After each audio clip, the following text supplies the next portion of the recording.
আসসালামু আলাইকুম। সকলকে শুভেচ্ছা ও অভিনন্দন জানিয়ে শুরু করছি আজকের নতুন একটি ভিডিও। আজ আপনাদের সামনে আমি নিয়ে এসেছি বাংলাদেশের স্বনামধন্য প্রতিষ্ঠান বেক্সিমকো ফার্মাসিউটিক্যালস লিমিটেডের একটি পণ্য।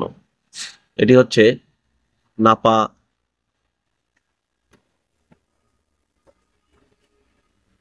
ড্রপস। এটি কি কাজে ব্যবহৃত হয়ে থাকে আমরা সকলেই জানি।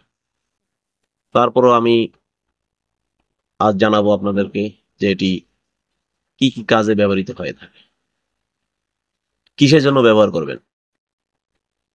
এটির কার্যকারিতা: জ্বর, মাথা ব্যথা, দাঁতের ব্যথা, কানের ব্যথা, ঠান্ডা, শিশুদের টিকা দেওয়ার পরের জ্বর ও ব্যথা ইত্যাদির জন্য অত্যন্ত কার্যকর একটি ওষুধ। এখন বলবো এটির সেবন বিধি। এটির সেবন বিধি হচ্ছে, এখানে সম্পূর্ণ নির্দেশনা দেওয়াই আছে। যেমন 0 থেকে 3 মাস 0.5 ml এখানে দেওয়া আছে, ড্রপারে দেওয়া আছে। এই যে দেখুন কত সুন্দরভাবে দেওয়া আছে, 0.5 ml।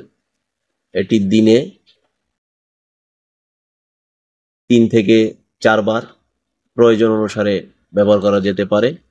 তারপরে যেমন 4 মাস বয়স থেকে 11 মাস বয়স পর্যন্ত 1 ml, এই যে লেখা আছে 1 ml, দিনে 3 থেকে 4 বার ব্যবহার করা যেতে পারে। 12 থেকে 23 মাস 1.5 মিলি। 1.5 মিলি বলতে এই 1 ml দিলেন, আবার এখানে হাফ দিবেন, এই যে 0.5, তাহলে 1.5 মিলি হয়ে গেল। বা এই পর্যন্ত 1.25 দিলেন, আর এখানে এই পর্যন্ত দিয়ে দিলেন, 1.5 মিলি হয়ে গেল। 2 থেকে 3 বছর বয়সের শিশুদের জন্য 2 ml,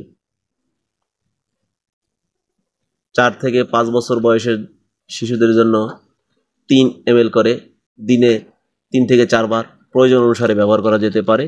অবশ্যই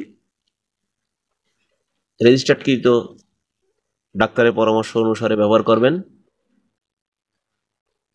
তো ভিডিওটি আর দীর্ঘায়ু করব না, আজ এই পর্যন্তই। ভালো লাগলে একটি লাইক, একটি সাবস্ক্রাইব দিবেন। আল্লাহ হাফেজ, আসসালামু আলাইকুম।